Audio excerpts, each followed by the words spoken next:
Olá, peritos! Meu nome é Agenor Zaparoli e eu trabalho como perito judicial e assistente técnico nas horas vagas.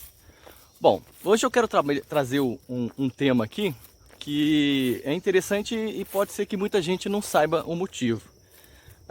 Quando você é intimado, você pode ser intimado para apresentar proposta de honorários, ou você pode ser intimado para imediatamente agendar a data da perícia.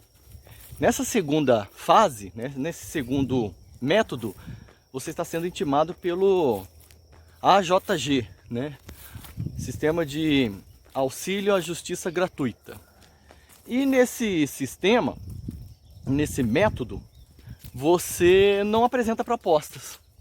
Até alguns juízes solicitam propostas e pedem que você se atente ao palio da justiça gratuita, né?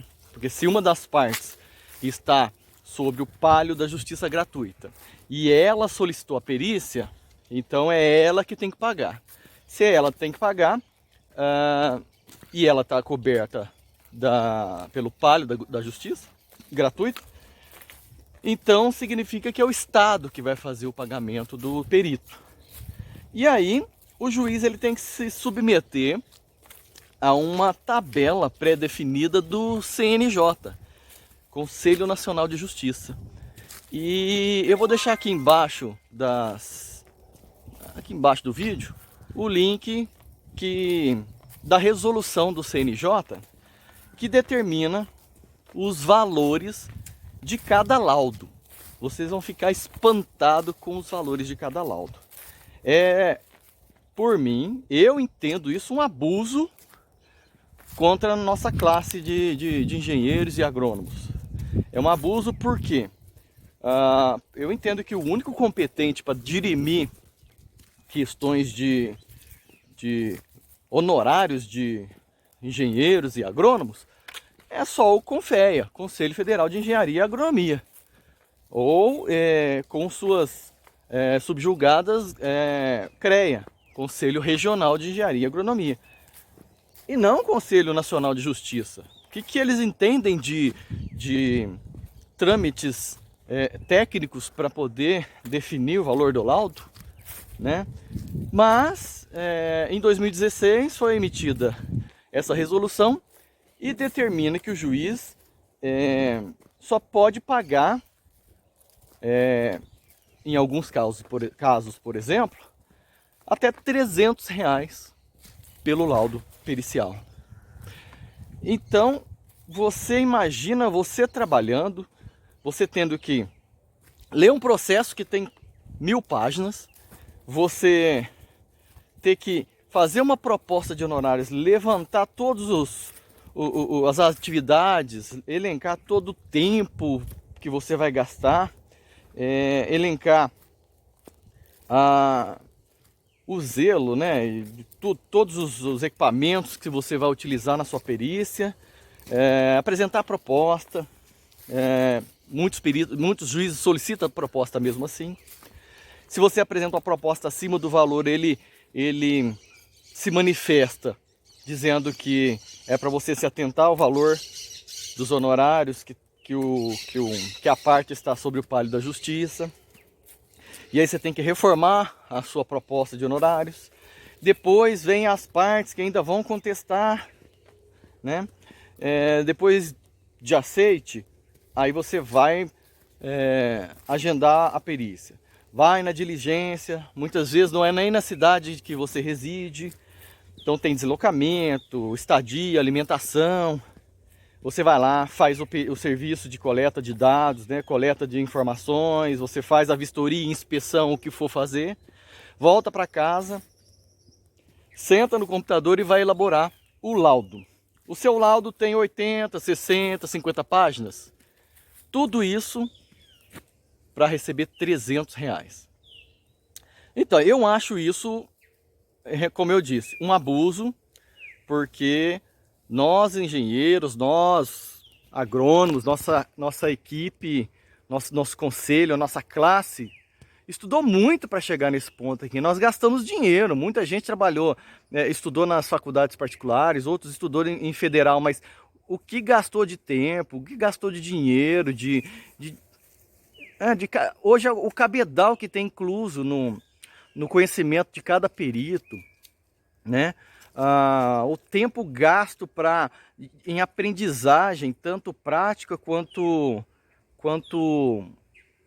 teórica, para ganhar R$300 em uma única perícia, né? Então, assim,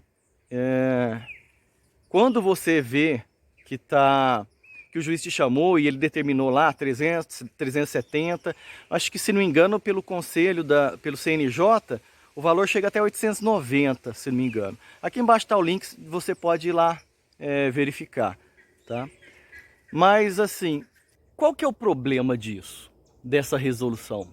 Eu entendo dois problemas. Primeiro que vai contra a livre iniciativa privada, vai contra o livre comércio, ao direito que nós, da iniciativa privada, temos da liberdade de oferecimento de propostas. Quando a gente fica limitado a um valor determinado pelo juiz, isso desapareceu, né?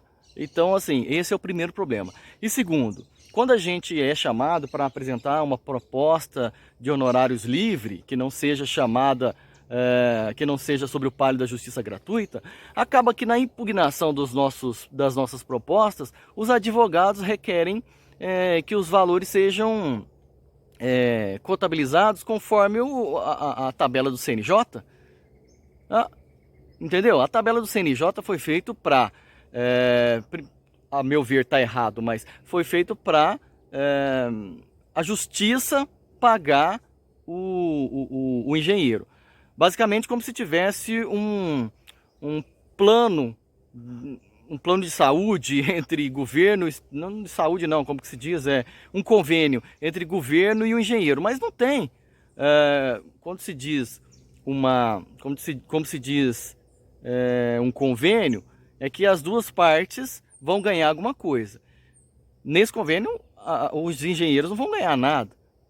Os engenheiros só estão recebendo uma proposta de honorários lá embaixo. E o Estado está pagando mais barato para os engenheiros.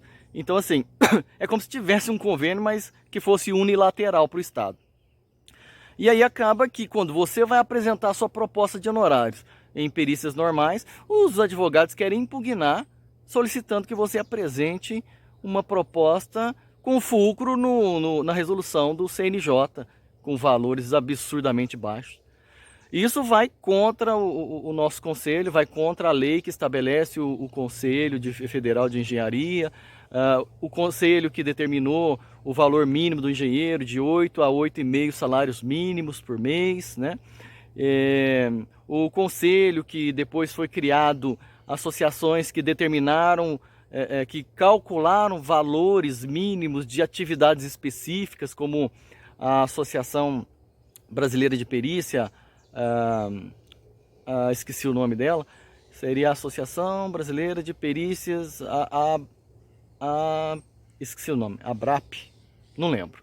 Mas, então, em São Paulo, por exemplo, a ABRAP diz que essa Associação Brasileira de Perícias Civil diz que a gente não pode receber menos de R$4,5 mil por perícia, né? E aí, onde que está o nosso Conselho de Engenharia que não entrou na justiça para corrigir esse abuso?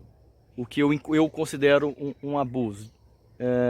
Onde que estão as associações de engenheiros que entram na justiça para tentar corrigir isso?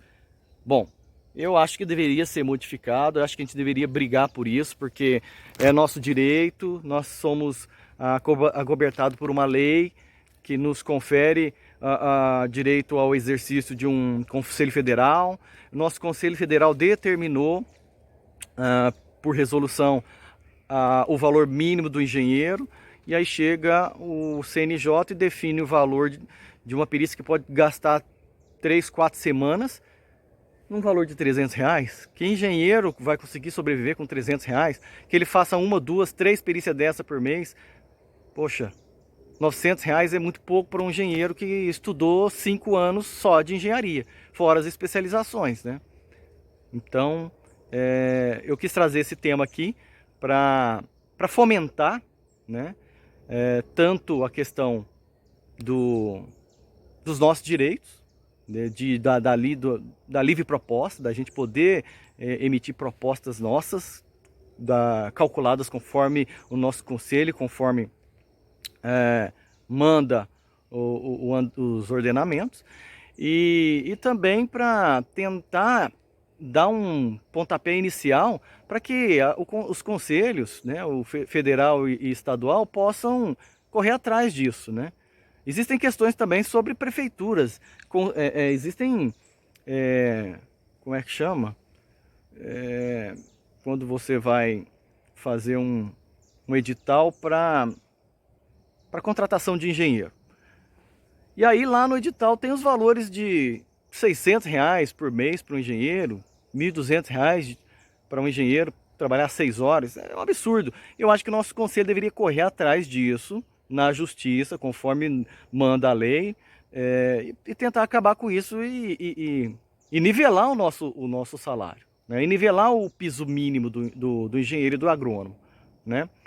Bom, tá aí avisado. E para quem não sabia o porquê que a justiça gratuita paga valores tão baixos, tá aí, tá explicado. Entra aqui no link que tá aqui embaixo, que vocês vão ter de prontidão aí qual é a tabela do CNJ, e já se preparem, porque existe a possibilidade, inclusive, de você alegar excelência, a própria, se você tiver sobre o palio da justiça gratuita, a própria resolução do CNJ autoriza quintuplicar o valor mínimo, ou quintuplicar o valor da atividade. E aí, excelência, que tal subir aí de R$ 300 para R$ 1.500 em respeito à classe dos engenheiros e agrônomos? Tá ok? Fica a dica aí, gente. Espero ter ajudado. Grande abraço e até mais.